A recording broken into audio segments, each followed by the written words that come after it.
Sebenarnya kalau sejarah sholat itu justru malah lebih enak. Kenapa? Karena nggak ada perdebatan, semua sepakat. Kenapa? Bukan di hadis adanya, Kang. Adanya di ayat-ayat Al-Quran. Adanya di ayat-ayat Al-Quran bahwa Nabi Ibrahim berdoa untuk supaya sholatnya dijaga. Banyak sekali ayat-ayat tentang sholat, Kang. Para nabi sebelum Nabi Muhammad itu pada sholat. Tata cara sholatnya Dengan sama dengan yang sekarang. redaksi. Nah, makanya sebentar dulu. Nah, Intinya kan kita bersumber kepada ajaran sumber dasar, sumber pokok ajaran Islam itu apa sih yang paling tinggi, Kang? Al-Quran, kan? ya. Ya kita cek aja di Al-Quran. Di Al-Quran ada nggak penjelasan kalau sebelum Nabi Muhammad itu ada sholat? Gitu? Hmm. Ada. Tulisannya ada. Yukimus sholat ada gitu. Contoh lah ya. Mana ya yang kita cek ya. Saya nggak hafal. Saya ini bukan penghafal Quran, Kang. Saya lupa-lupa. Jadi kita harus hati-hati kalau ngomongin ayat gitu kan. Nih, yang pertama Nabi Ibrahim, Kang. Nabi Ibrahim. Ayat akan tinggal cek di ayat 37. Surat Ibrahim ayat 37. Itu ada apa? Kata-kata liukimus sholata. Nah, ya Tuhan kami, ini Nabi Ibrahim berdoa ya. Sesungguhnya aku telah menempatkan sebagian keturunanku di lembah yang tidak mempunyai tanam-tanaman di dekat rumah Engkau, yaitu Baitullah yang dihormati. Ya Tuhan kami, yang demikian itu agar mereka mendirikan sholat. Ini Nabi Ibrahim ini. Kata-kata Nabi Ibrahim nih. Yukimus sholata, ada kata-kata sholat. Adapun sholatnya gimana nanti yang penting sholatnya ada gitu. Ya kan gitu. Nah, yang kedua Nabi Musa dan Harun ada juga kata-kata wa aqimus sholata di surat Yunus. Yang ketiga Nabi Zakaria ada juga ini yusolli. Kemudian malaikat Jibril memanggil Zakaria sedang ia tengah berdiri melakukan sholat di mihrabnya. Sholat lagi kata-katanya itu. Banyak sekali lah, pokoknya ayat Quran yang banyak yang menerangkan nabi-nabi itu mengerjakan sholat. Pertanyaannya sekarang, sholatnya bagaimana? Kan begitu. Nah, begitu. Itulah, Kang, yang menjadi perdebatan sampai hari ini. Jangankan ngomongin nabi-nabi sebelumnya. Yang ngaku umat Nabi Muhammad aja sholatnya beda-beda, Kang. Ada yang gini, ada yang tangannya diturunin, ada yang takbirnya begini, ada yang pakai Bismillah, dalam fatihahnya ada yang pakai Bismillah, nggak apa-apa nggak pakai Bismillah. Ada yang baca fatihah nggak pakai baca fatihah, ada yang kunut, ada yang nggak kunut, itu macam-macam gitu. Tapi secara umum kan sama. Sholat yang secara umum sama itu kan sholat, bukan tata caranya. Iya, bahkan rukun sholat aja dalam kitab-kitab itu berbeda. Rukun sholat aja. Enggak, itu mah terlepas dari situ ya. Tapi pada intinya kan sama. Tapi ada dalam ayat Al-Quran bahwa apa? Dalam hadis juga ada, dalam hadis yang ini tuh yang apa? Yang redaksinya ada bahwa sujud Nabi Ibrahim melakukan sujud ruku itu ada. Jadi aktivitas sujud ruku itu dari zaman Nabi Ibrahim pun udah dilakukan, Kang. Udah dilakukan ya? Nah, katanya sih kata para ulama. Sholat Nabi sholat yang sekarang dari syariat Nabi Muhammad itu memang persis sama yang dilakukan sholatnya Nabi Ibrahim gitu. Apa gimana? Itulah yang dijadikan landasan bahwa Islam ini, ajaran yang dibawa Nabi Muhammad ini penyempurna, Kang. Jadi ibadah-ibadahnya itu nggak ada yang aneh, Kang. Ibadah-ibadahnya itu, maksudnya ibadah-ibadah zaman Rasul itu bukan sesuatu yang baru. Ibadah yang tertua konon katanya kan kurban, karena dilakukan oleh Habil Qabil. Bukan Habil Qabil, bahkan anaknya Nabi Adam. Oh ya. Kurban, kan kurban. Allah berantem tuh Habil Qabil. Yang saling membunuh itu ya. Itu kan kurban kan, disuruh kan sama Tuhan kurban kan. Katanya Ibadah yang paling tua itu korban. Yang kedua ya sholat itu Kang, karena kalau konon kalau di kitab-kitab sepengetahuan saya yang masih saya ingat Nabi Adam aja sholat. Sholatnya Nabi seperti Adam aja apa? sholat. Enggak, kalau di kitab saya lupa ininya ya, lupa pasnya kayak gini di kitab itu. Kalau nggak salah ya, Nabi Adam sholat subuh. Yang Hmm. diwajibkan sholat subuh itu Nabi Adam, yang diwajibkan sholat itu Nabi siapa gitu loh kan kalau di kitab-kitab. Hmm. Namun Cuman masalah permasalahannya kan nih, tata cara, permasalahannya itu sumber, sumber sumber, permasalahannya, sumber, sumber keotentikan khobar tersebut, hadis tersebut. Itu permasalahannya Kang. Dari dulu pun permasalahannya karena mujmal mubayyan penjelasnya ini dengan hadis yang beragam. Dengan hadis yang beragam. Contoh misalkan, semua umat Islam sepakat bahwa bagaimana kita sholat menggunakan hadis shollu kama ra'aitumuni usolli. Sholatlah seperti saya sholat. Tapi faktanya Kang, hadisnya itu, sholat itu ada hadis Rasulullah takbirnya begini. Ada hadis Rasulullah nggak mengangkat tangan. Ya kan? Banyak beragam hadisnya. Akhirnya bersepakat ulama itu. Berarti Rasulullah itu sholatnya itu beragam. Kadang mengangkat tangan, kadang enggak. Kadang telunjuknya digerak-gerakin, kadang enggak. Kadang baca Fatihah, kadang enggak. Hadisnya itu beragam, Kang. Begitu. Akhirnya ulama sepakat.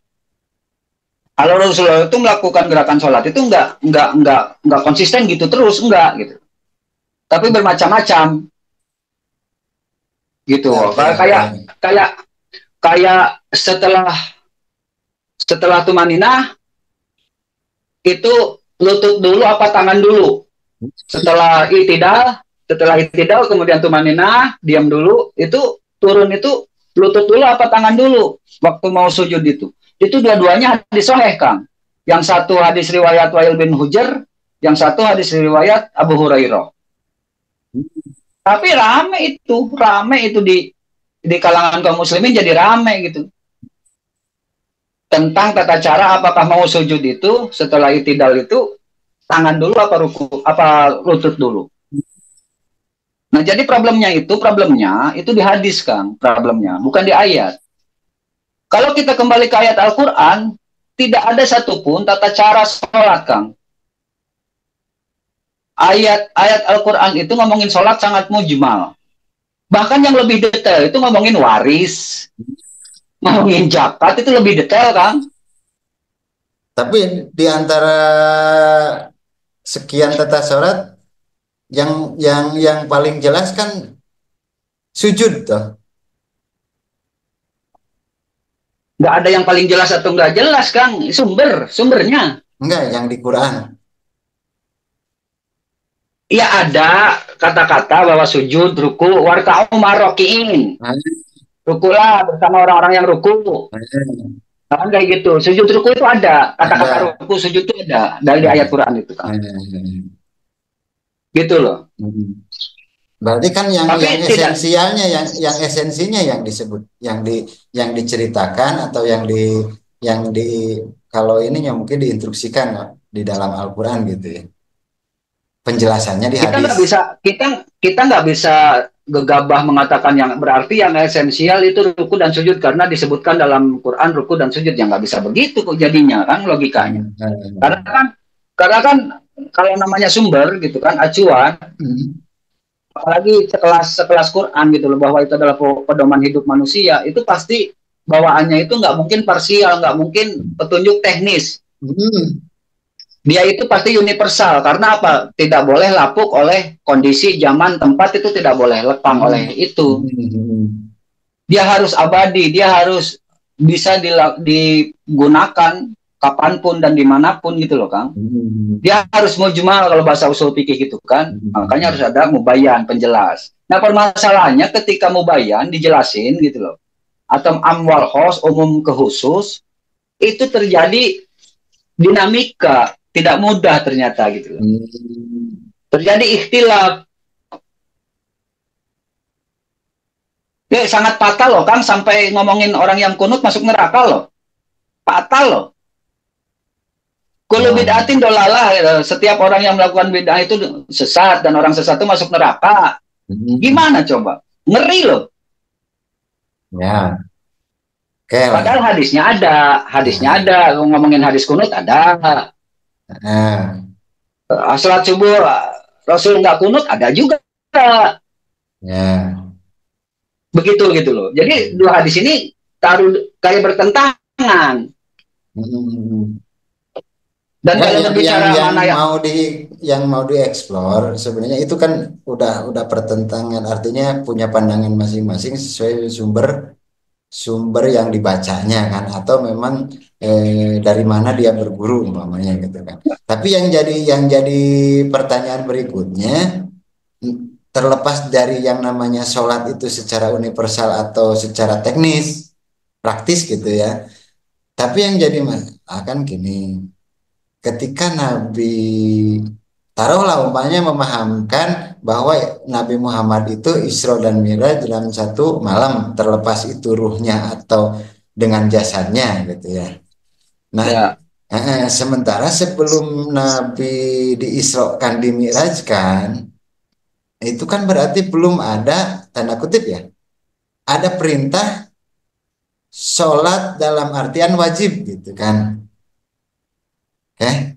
Nah, kalau berbicara wajib sunnah zaman Nabi Muhammad pun belum ada kan, oke. belum ada. Iya, makanya setelah setelah Nabi, Itu adanya fardu ain, adanya wajib, sunnah, muakkad apa itu 200 tahun setelah Rasulullah wafat, setelah Nabi Muhammad wafat baru ada itu. bukan itu oke, bukan itu. Artinya pemahamannya ketika Isra Mi'raj Nabi Muhammad ditahkan langsung 5 waktu, nah itu kan Hmm. udah disepakati oleh para ulama dan itu menjadi wajib kan gitu. Nah, sebelumnya, sebelum Isra Mi'raj nih, gitu, atau sebelum kenabian deh gitu kan, Nabi melakukan sholat tidak? Gitu. Ada di hadis Ada, itu. ada Sebelum ada hadis-hadis sebelum Isra aja dia itu sholat dulu sholat dulu. di Nah, Ka'bah, nah, sholat 2 rakaat. 2 rakaat. Di Berarti Ka'bah kan kan, ada hadisnya. Kan berarti ada kan, hadisnya itu. berarti kan tata caranya tidak tidak jauh dari apa yang dilakukan sekarang, umpamanya gitu ya. Kemungkinan Kemungkinan. karena sholat hari ini yang kita praktekkan, meskipun kita berdasar kepada yang paling pucuk itu bahwa kita ingin meniru sholat Nabi, tapi faktanya sholat kita ini adalah hasil interpretasi para ulama tentang hadis-hadis sholat. Itu faktanya. Makanya ada, kalau kita lihat kan gitu di TV pas waktu haji itu ada kaum muslimin itu yang megang HP, ada yang gimana, sholatnya kan macam-macam tuh di Ya, Mekah itu. bukan Ya bukan enggak? ini yang dipertentangkan, bukan ini yang mau dikuak. Artinya, Hmm. permasalahan, bukan permasalahan, ritual Nabi. Tadi kan bahkan sebelum kenabian, sholat Nabi itu udah melakukan sholat gitu kan gitu. Ya, Nah, ya. oke. Nah, apakah sholatnya itu secara umum ya, bukan karena ada perbedaan segala macam, ini mah secara umum aja. Ada sujud, ada ruku, ada itidal, ada apa segala macam lah itu ya. Terlepas itu apa ya, prakteknya ada perbedaan di antara kelompok-kelompok gitu kan. Nah, tapi dilihatnya sholat itu secara secara universalnya ya, secara umumnya gitu. Oke. Nah, apakah sama antara Nabi sholat sunat sebelum kenabian atau sebelum Isra Mi'raj atau sebelum ada perintah sholat wajib, eh, yang 5 waktu, dengan sholat sebelum ada perintah itu?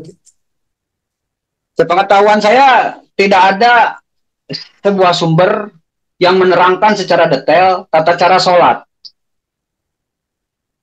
sholat utuh.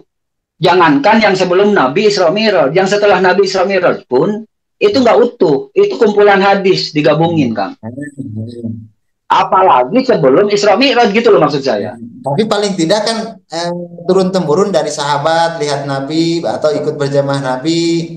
Masalahnya nggak ada, meskipun logika kita mengatakan itu sudah dari zaman Nabi Adam aja udah dilakuin, tapi Enggak, nggak ada enggak, kalau data. kalau sesudah ada perintah, itu kan ngikuti sahabat itu ngikuti jadi makmumnya Nabi.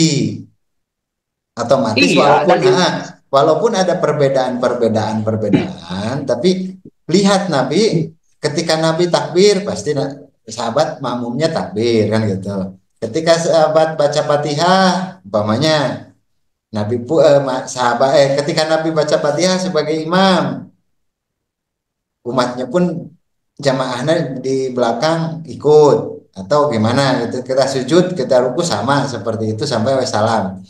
Nah, eh, itu kemungkinan walaupun ada perbedaan itu secara umumnya kan sama gitu. Nah, nggak tahu, nggak tahu, karena kalau Akang mengatakan bahwa sholat itu muftatahatun bitaslim wa muftatamatun apa muftatahatun bitakbir wa muftatamatun bitaslim, hmm, dimulai dengan takbir diakhiri dengan salam gitu loh Kang. hmm. Itu tuh beragam hadis, bukan satu hadis. Sholat apa pengertian sholat? Sholat itu adalah sebuah ibadah yang dimulai dengan takbiratul ihram, diakhiri dengan salam, kan begitu pengertian sholat. Ya kan? Nah itu tuh kumpulan hadis isinya, bukan satu hadis. Oh itu redaksi itu.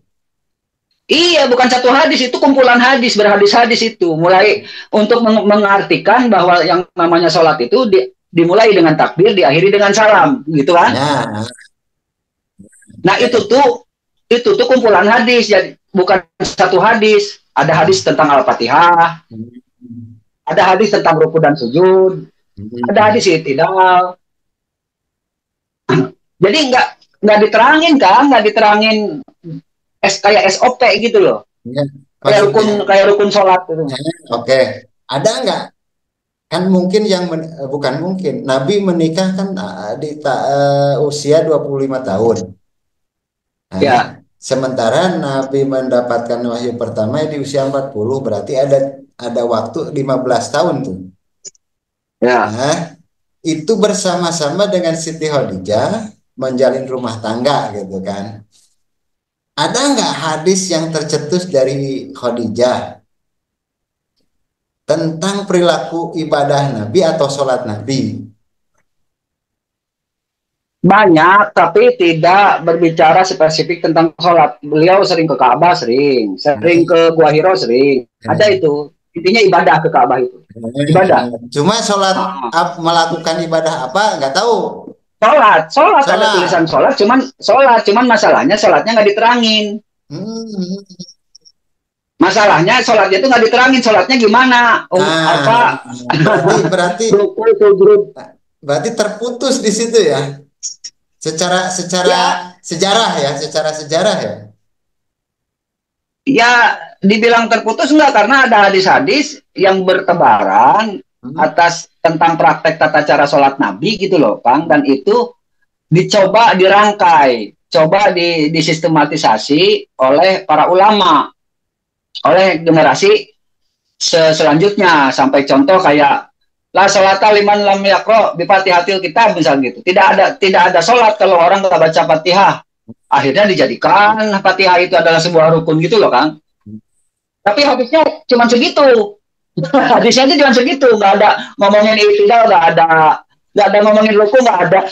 Nah, permasalahan Jadi kan harus harus tahu hadis itu keluar atau terucap dari Nabi itu tahun keberapa kenabian atau memang sebelum kenabian? sesudah kenabian, Nah, sesudah kenabian sesudah namanya hadis kenabian. sesudah Berarti kenabian. kan hadis-hadis sebelum terjadinya kenabian.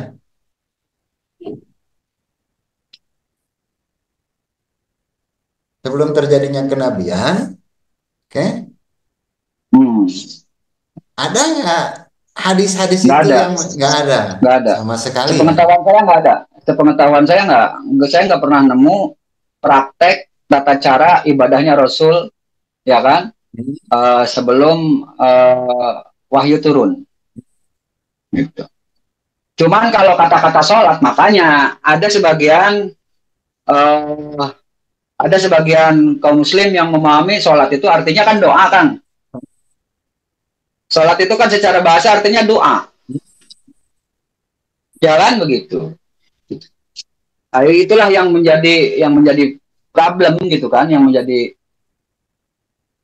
menjadi perdebatannya di sana gitu loh, Ya, akhirnya gitu. makanya kan ini kan harus, ya mungkin ini jadi bahan diskusi perdebatan, akhirnya kan nggak apa namanya, kembali ke penafsir masing-masing kan gitu. Kalau ada pembahasan Manggu yang keliru, jangan lupa untuk kasih koreksi, kritik, dan saran di kolom komentar ya. Dan sampai jumpa lagi di video selanjutnya.